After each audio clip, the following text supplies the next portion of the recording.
Years ago, when newsletters were more prominent and they came in the mail, I remember receiving one in Cincinnati, Ohio from, I think it was the church in Houston. I remember the minister, Webster Kitchell. And Webster was one of the old lions, and I was in my 30s struggling to understand what all this was about. And I found his minister's column in the newsletter really interesting. I kept it for a long time, but it's long gone, but I remember what was in it. It went something like this. He said, it's come to my attention that several people are concerned that the variety of my subjects for my sermons are limited. And there's some complaints about what I talk about on Sunday. And he said, and I must recognize that's true, but I'm going to keep talking the same thing till y'all get it right. I'm not sure whether that was more tongue-in-cheek, but he sort of disarmed the crowd, I guess, for a while there. He went on to serve a long time there, so I guess he knew what he was talking about. And I'm persuaded that standing up here 52, 36, how many times it is a year, to do Garrison Keillor, or something akin to that, without the music, just the monologue, is a challenging thing. So this morning I want to try to do the boilerplate sermon, the one that summarizes it all and we don't have to worry about it till next Sunday, and I'll do it again. Only in Tarpon Springs. For what purpose? For what purpose are human beings? For what purpose is the community of faith called Unitarian Universalist? Kurt Vonnegut was one of our great writers and certified card-carrying Unitarians. He wrote in Cat's Cradle this: in the beginning, God created the earth, and he looked upon it in his cosmic loneliness. And God said, let us make living creatures out of the mud, so the mud can see what we have done. And God created every living creature that now moveth, and one was man. Mud as man alone could speak. God leaned close to mud as man sat. Man looked around and then spoke. What is the purpose of all this? He, man, asked politely. Everything must have a purpose? Asked God. Certainly, said man. Then I leave it up to you to think of one for all this, said God. And he went away. Gautama Buddha said, your purpose in life is to find your purpose and give your whole heart and soul to it.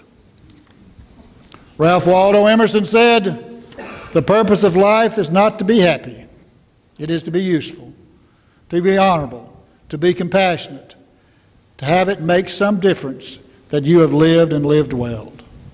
Ralph Waldo Emerson, the Yankee philosopher, and Leo Rostand, the Jewish philosopher, a century later.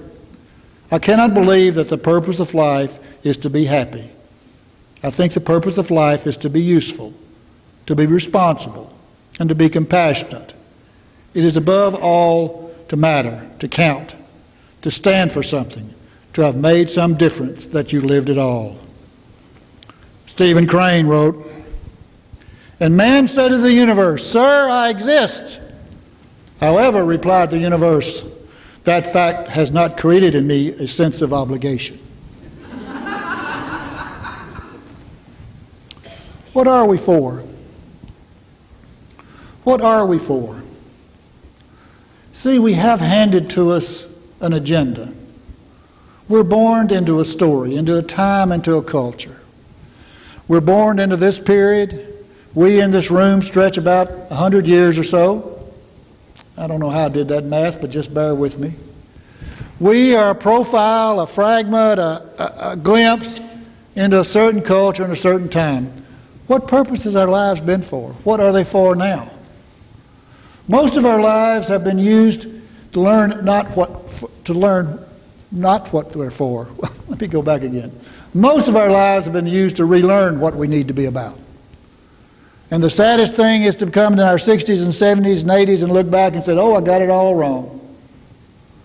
Or then we have all the toys and we sort of con ourselves to say we got it right. And that's sort of sad too. The purpose of life is pretty simple. To learn all we can, give all we can, share all we can. It's not highfalutin stuff. But I want to ask you, you can answer the question, what do you honor as a well-lived life? What does it look like to you when you look at the heroes of our culture, the heroes that have been lifted up to us over our lives? Who are the ones that stand out? Are they the ones with the statues, with the great buildings? Or are those that teacher in the third grade who looked at you with a different look and saw something else in you? Or that mother who didn't know how to be a mother but stayed with you anyway, and somehow y'all worked out your problems and somehow you could recognize at some point how important you were to one another. Who are the people who live the well-lived lives for you? Who showed you what life is for, what its purpose is for? Think about them. Wonder about them. Lift them up and remember them. Well, how did they do it? Have some magic? Did they have some rule that they applied? Did they have some catechism they kept saying to you?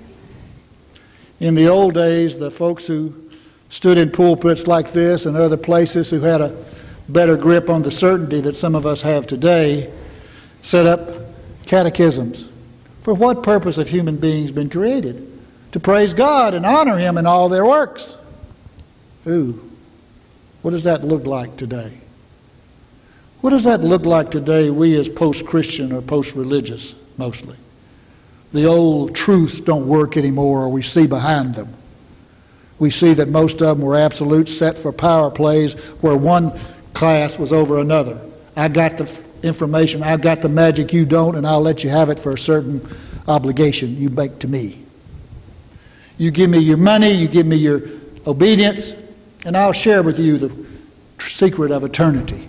I will bring the grace of heaven right into your own life, and you will be whole, and you will live with God forever, peacefully in the hereafter. Right now, go back to work. Do your job. We have crops to bring in. We have people to feed. Well, that's true, but it's not true. See, it lacks an honesty. It lacks an integrity.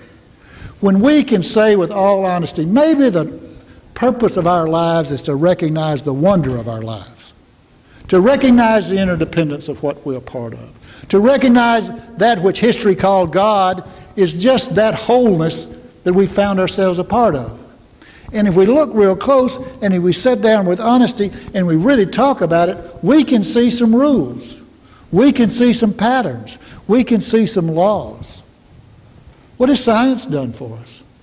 They've taught us the laws of creation. Mostly. We're still learning. We'll never know it all. I can't believe we will, because it's ultimately mystery. But we find out enough to know to structure our lives for some safety, some food, some security, well, most of the world. But look at where we've come. 440,000 years maybe, with we've known one another and been able to talk to one another, something like that. When did we fly? When did Orville and those guys and those others who got up? We're on the moon now. We're going to Mars. I've got another person's heart in my chest. What are we doing here? We're doing magic. And we're doing it because we're creative, responsive agents. The human being's purpose is to be creative and adaptive, to respond to the givens of life and make it better. I presided over a memorial service yesterday. A sad occasion, 57-year-old woman, 10 or 11 months with pancreatic cancer, gone. That don't supposed to happen. Yes, it does. Each one of us in this room have a finite possibility of our lives. We meet again, one of us may not be here in body. That's the reality. And I'm not pulling off some old preacher trick. I'm just trying to get us to be aware of how precious the reality we exist in is. For what purpose are human beings? Human beings are to recognize the wonder of life and adapt to it. And finding codes and noble values to apply to its living. It's not to be about how many toys I can get before I die. how many friends I can even make, how many degrees I can get, how many people love me. The purpose of life is to be of significance, where you are with who you are. It's to love the unlovable sometimes. It's to look at someone and say, you are the sorriest son of a gun I've ever seen. You are a waste of human life. But you're in my way and I've got to negotiate a relationship with you. How are we going to be to one another? You want to be my friend and maybe we walk in this loneliness together and see if we can sort out some stuff? You look to the left, I'll look to the right. We can do it together. You show me somebody who's made it on their own and I'll show you a liar or somebody who hasn't recognized anything. We come into this world as dependent human beings. I think one of the few animals who can't make it on our own. Well, that's not true. A lot of animals can't make it on their own. The giving of life as we apply our learnings is the same old stuff that religion taught us 1,000 years ago. We are dependent on something bigger than us. We are called to relationship to it. We have some power, some freedom, some influence on how we will be in relationship. Will we be subservient? Will we expect God to rescue us? We expect us to go our ways, be the sinners that we can be, live off target, live ways we know that are destructive, continue to make the bad choices after we've had our lessons. How do we do that? How do we keep doing that? Well, I think that's silly. I think it's wrong-headed. It's going to be us to be the co-creators. It's going to be us to make the mistakes. It's going to be us to test our values and test our activities to see if they work for us. And then at the end, we look back and we did a lot better. We haven't got it right. And I'm one of those who always sees things that are wrong. I always see the hole. I don't see the donut. What's the matter with this cake? Oh, it's a donut. Okay, it's supposed to have a hole in it. That's how you can cook it. Well, a great idea. But see, if you're expecting a cake and you get a donut, you're missing something, aren't you? Well, maybe you start looking at things a little differently. Maybe that's the lesson of the donut and the cake. The idea is for us to be engaged in life in such a sensitive and reactionary, responsive way, not reactionary, responsive way, to understand how to apply our living to a higher ideal. What is that higher ideal? We are somebody. We're related to the whole. What we do matters. Can we get around that? What we do matters. What do the people call Unitarian Universalists raised up for? One of my colleagues has got our quick answers that's ready for TV and primetime media. You ready for it? Unitarian Universalists are to love the hell out of life. Come on, it'll grow on you. Unitarian Universalists are to love the hell out of life. Well, that's not, that's sort of cute, but it's not bad. It's better than the mumbling we usually do in the elevator. Well, we got to be freedom of your food, and you can believe what you want to do, and you can, whatever. And we got to be reasonable. Just smile here and say we're unabashed lovers. We think you're worthy, but we know better. The idea of being a Unitarian Universalist is to be courageous enough and brave enough to say, I don't know, but I'm willing to learn. And I'm willing to be in community and regard and relationship with other people to struggle with the reality of really not ultimately knowing.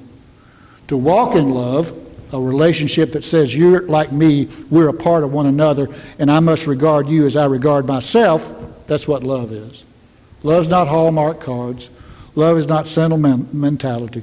Love is tears, pain, scars that we walk with one another in the reality of the toughness and ambiguity and meanness that is life sometimes. And it's not for the faint of heart. It's not for those who want guarantees. I'm going to get to heaven because Jesus loves me. I'm going to get to heaven. I'm going to get to purposeful life because I keep the rules. No, you're going to be engaged without the rules. You're going to be in situations where you can't count on authority. You're going to be in situations where right doesn't matter. It's just going to be you against the choice of what you make and how you engage. And you put yourself in the position and say, I'm here. If you got to cut me down for your ideology, I guess that's the way it goes. I'll try not to strike back. Look what Jesus taught. Look what the Gautama taught. Look what Dr. King taught. Look what Gandhi taught. Look at what the people who we venerate, who have touched us, have said to us of what we're capable of. And then we hide in our commercialism, we hide in our corporatism, and we hide in our violence that that's going to make things right. It's not. For what purpose are people? They are to be agents of love in a world that's really ambiguous, is really all right, let me start again. We are to be lovers in the world, and the world doesn't understand what love's power is. Fear is a lot easier place to go. Differences are a lot easier to emphasize than it is to be one with another in this small globe, in this magic called the cosmos, relating, trying to save life for the future. We are true lifesavers engaged in a loving relationship that says, let's be one with another. Let's care about life as much as we can. And in the short time we have, let's live it to its fullest. And not waste it. Not waste it. I mean, we can feel good every day. We can find some drugs. We can find some isms that'll make us superior and kind and smile all the time. No, I don't trust people that smile all the time. I want somebody that frowns at me because they know what it means to hurt. And if you know what it means to hurt, you know what it means to be a human being. Because you know what it means to have looked for something and been disappointed. And maybe that's the story of the human condition. We're still children in some degrees. We're still looking for that special present. We're still hoping we'll find it. In the meantime, we ignore all the gifts that are given along the way. I'll close our time with these words. And I'm aware that there may be a lot of people in this room that haven't heard these words, and that's what makes me feel good. All I really need to know about how to live and what to do and how to be, I learned in kindergarten. Wisdom was not at the top of the graduate school mountain, but here in the sand pile at Sunday school. These are the things I learned. Share everything. Play fair. Don't hit people. Put things back where you find them. Clean up your own mess. Don't take things that aren't yours. Say you're sorry when you hurt somebody. Wash your hands before you eat. Flush. Warm cookies and cold milk are good for you. Live a balanced life. Learn some and think some, and draw and paint and sing and dance and play and work every day some. Take a nap every afternoon. When you go out into the world, watch out for traffic. Hold hands and stick together. Be aware of wonder. Remember the little seed in the styrofoam cup? The roots go down and the plant goes up, and nobody really knows how or why. But we're all like that. Goldfish and hamsters and white mice and even the little seed in the styrofoam cup, they all die. So do we. And then remember the Dick and Jane books and the first word you learned and the biggest word of all, look. For what purpose? To look and love the hell out of life. Amen. May it be so.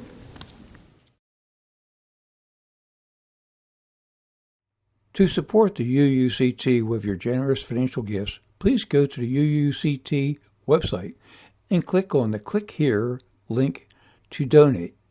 It will take you to our donation page, and you can securely make your donation to the church. Thank you.